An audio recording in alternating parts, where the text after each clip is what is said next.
Welcome back to The Young Voter. This week I want to have a serious conversation about reducing the federal government's budget deficit and also reducing the U.S. national debt. I put together a proposal that would cut $469 billion from the deficit for 2015 and would cut $931 billion by 2030. Now, how did I do this? Well, I used a simple strategy. I went through the federal budget and I looked at what programs in discretionary spending we could cut.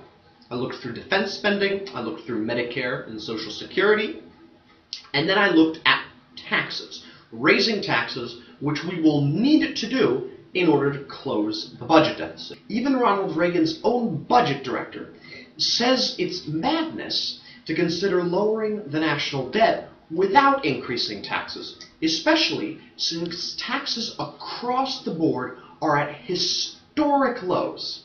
Especially on the top 5% of Americans, taxes are at their lowest rate ever. Let's look now at what items I would specifically cut. First, I would cut 4 and 8.5. We give millions and billions of dollars to countries such as Israel and Egypt. And the fact is, analysis of the money that we've sent to these countries has shown that a lot of the money has been used to fill the coffers of politicians rather than aiding the people of those countries. We need to cut that in half. That would save us $17 billion. Then I would eliminate farm subsidies. Republicans should be overwhelmingly in favor of this, since it stifles the free market because it gives farmers money in order to produce farm goods, because without those subsidies, many farmers would not be able to operate. So they're running a poor operation. Why are we giving them money? Eliminate the farm subsidies. That would save $14 billion.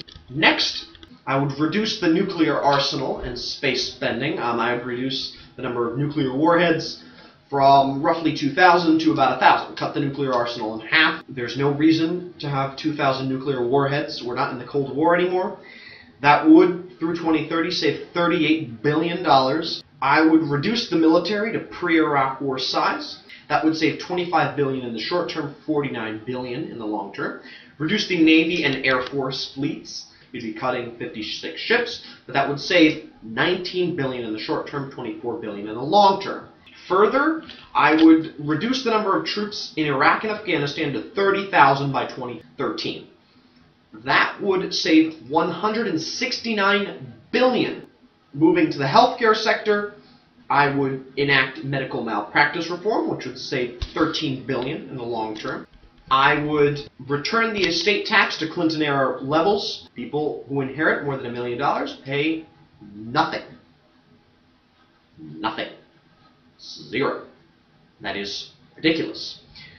My plan would save $104 billion over the long term, $50 billion over the short term. Additionally, I would allow expiration of the Bush tax cuts for those above $250,000 a year. That would save $115 billion in the long term, $54 billion in the short term. Additionally, the payroll tax, I would subject some incomes above $106,000 to the tax, which would save $100 billion in the long term.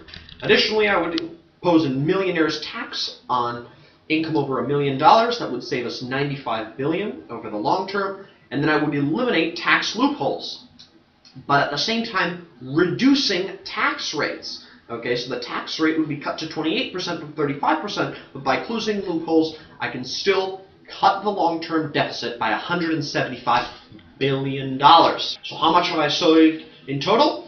Of the 2015 projected shortfall, I've saved $486 billion, which is over the projected shortfall of $418 billion. So I've saved more money than is projected to be in deficit. Therefore, we'd actually have a surplus by 2015. By 2030, I would have saved $931 billion. We'd still have a deficit at that point of about $400 billion. But I haven't even touched Medicare. I have not touched Social Security. The Bush tax cuts, I haven't let them expire for those making under $250,000 a year. That would save an additional $252 billion, which would reduce the deficit further.